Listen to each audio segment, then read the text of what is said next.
Pemerintah daerah Lampung Utara Kamis pagi menggelar sidang paripurna istimewa dengan agenda memperingati hari jadi Provinsi Lampung yang ke-57 tahun.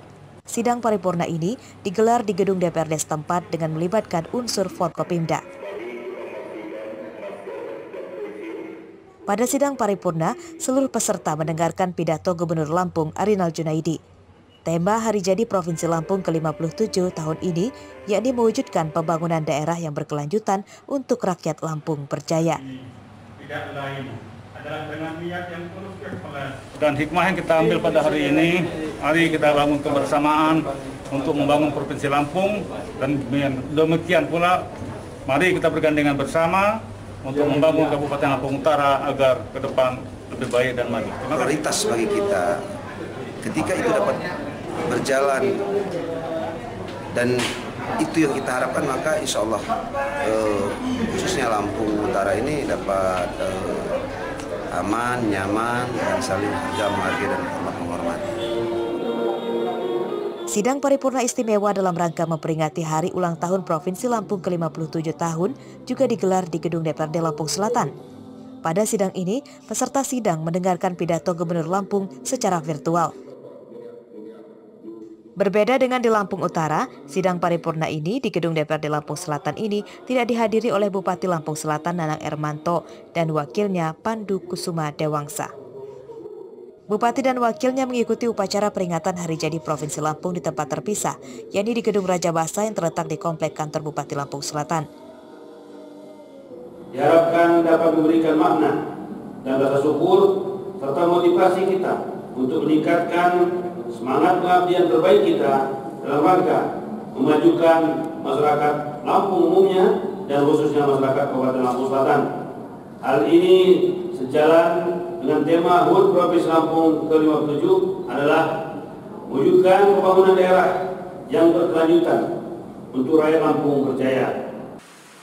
Provinsi Lampung lahir pada 18 Maret 1964 dengan ditetapkannya Peraturan Pemerintah Nomor 3 Tahun 1964 yang kemudian menjadi Undang-Undang Nomor 14 Tahun 1964.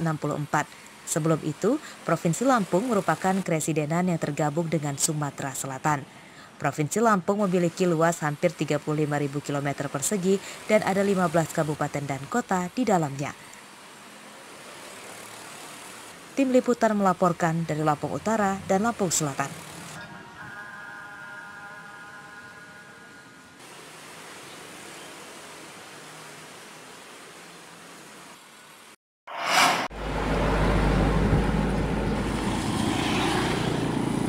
Jalan rusak di Lampung ternyata menjadi buah bibir di kalangan anggota DPRD pada peringatan Hari Ulang Tahun Provinsi Lampung ke-57.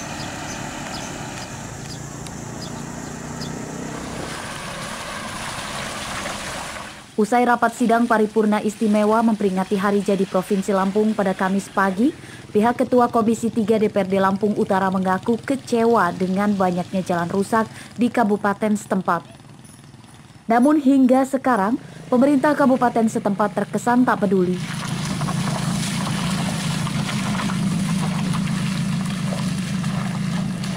Padahal anggaran sebesar 15 miliar rupiah untuk perbaikan jalan tahun 2021 sudah disetujui DPRD.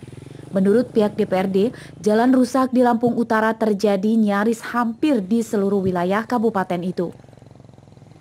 Baik jalan desa, jalan kabupaten, maupun jalan provinsi.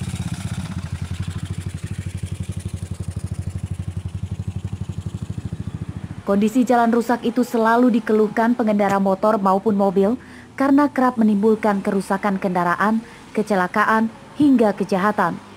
Atas kondisi itu, pihak DPRD meminta pemerintah Lampung Utara segera melakukan perbaikan jalan dari dana alokasi khusus yang sudah disediakan. Itu 15 miliar untuk dirigit pada pembahasan KPPS dan pembahasan APBD murni. Tahun ini ya Bang? Tahun ini, tetapi itu akan kita masukkan di dana dah dua-duanya. Pembangunannya kurang layak untuk dinaikin oleh tonase mobil yang berkapasitas tinggi, dan juga seharusnya jalan di sana itu sudah rigid, bukan lagi dia di hot mix ataupun di aspal. Komisi 3 DPRD Lampung Utara juga berjanji dalam waktu dekat akan memanggil Kepala Dinas PUPR terkait jalan yang belum diperbaiki serta pembangunan jalan yang asal jadi. Selain itu juga akan memanggil Kepala Dinas Perhubungan karena terkesan membebaskan truk bertonase besar terus melintas. Ardi Ohaba melaporkan dari Lampung Utara.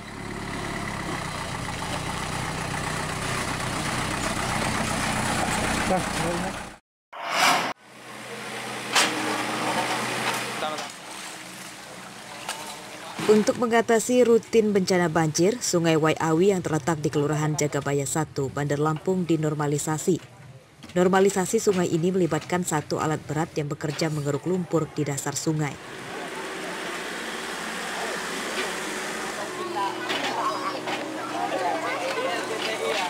Selain mengembalikan kedalaman sungai yang mendangkal, pihak Pemkot Bandar Lampung juga akan menggunakan batu bronjong untuk membangun tembok di pinggir sungai agar tidak abrasi.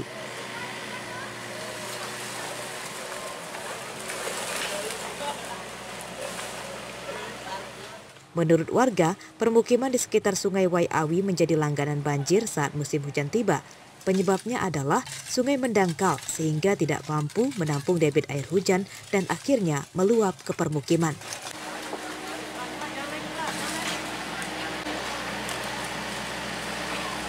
Yang mulai rutin itu di atas tahun 2015. Dalam satu kali hujan deras berapa banjir? Pokoknya tiap tahun pasti banjir. Setiap hujan deras ya Pak? Ada tahun itu bisa 3 kali, 4 kali. Sebelum-sebelumnya nggak pernah banjir Pak? Kalau dulunya jarang Pak. Di bawah 2015? Ya mungkin kalinya udah mulai dangkal kali. Berapa jam sih Pak kira-kira air udah mulai naik keluar? Ya. Kalau udah terus itu sebentar aja Pak. Sebentar aja langsung keluar ya? Tiba-tiba. Sementara itu, temuan saat mengerjakan normalisasi sungai ini juga ternyata penyebab banjir disebabkan banyaknya sampah di sungai. Wali Kota Eva Duyana mengajak warga di sekitar Sungai Waiawi agar tidak membuang sampah ke sungai. Mudah-mudahan sungai di tempat kita lancar dan juga Bunda tadi memberikan arahan sedikit pada ibu-ibu. Jangan buang sampah sembarangan. Iya, tuh dengerin ibu. Tadi ada reward ya Bun ya? Ada reward ya nanti. Bun, rencananya berapa meter Bun pengerukan Bun? 1,5 deh kayaknya. Kedalaman 1,5 ya. Nah, kalau titiknya berapa titik kita Bun? Rencana berapa titik? Semua sungai yang ada di sini. Di Bandar Lampung, semua kota Bandar Lampung harus sungainya lancar semua. Ada... Dari data Dinas BPBD Bandar Lampung, terdapat 2 titik lokasi langganan banjir. Selain di Jagabaya 1, banjir juga rutin melanda permukiman dan kawasan industri di Wailuni, Bandar Lampung. Pengerjaan normalisasi sungai ini akan terus dikebut mengingat saat ini masih masa musim hujan. Jeffrey Arifin melaporkan dari Bandar Lampung.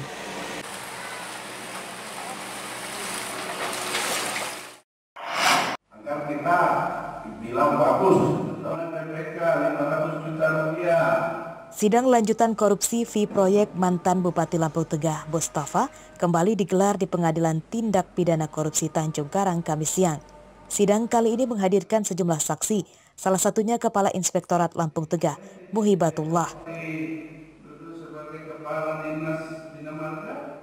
Dalam sidang ini, Muhibatullah mengaku menyetor uang sebanyak 2,1 miliar rupiah kepada Dinas PUPR Lampung Tengah karena dijanjikan akan mendapatkan proyek pada tahun 2017 lalu.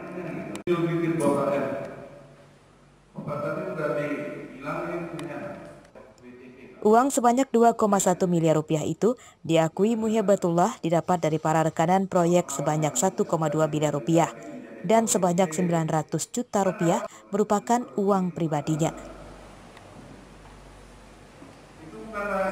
Muhibatullah mengaku uang itu awalnya diminta Taufik Rahman yang saat itu menjabat sebagai Kepala Dinas PUPR Lampung Tengah dengan dalih meminjam. Uang itu nantinya dijanjikan Taufik Rahman akan diganti dengan proyek senilai 15 sampai dengan 16 miliar rupiah. Oh siap, jadi begini Pak, waktu saya tanya dia menyatakan itu, saya nggak mungkin ada dana sebanyak itu. Diupayakan aja Pak, tolong Pak, sama keluarga, nanti saya ganti, kalaupun tidak ganti saya ganti dengan proyek, itu posisinya ngomong gitu Pak. Nanti diganti dengan proyek? Siap. Proyek apa? spesifiknya nggak nyebut Pak. Jadi, spesifiknya nggak nyebut, proyek apanya nggak nyebut. Pada sidang lanjutan itu, Jaksa Penuntut Umum KPK menghadirkan 5 orang saksi lainnya, yakni Yusron Fauzi Saleh sebagai Direktur CV77, Irwan Hanim dari pihak rekanan, Ahmad Ferizal selaku staf BPKAD, dan Yusari Aris dari pihak swasta. Sidang akan kembali dilanjutkan pada Kamis pekan depan dengan agenda masih mendengarkan keterangan saksi. Arsadi Saputra melaporkan dari Bandar Lampung.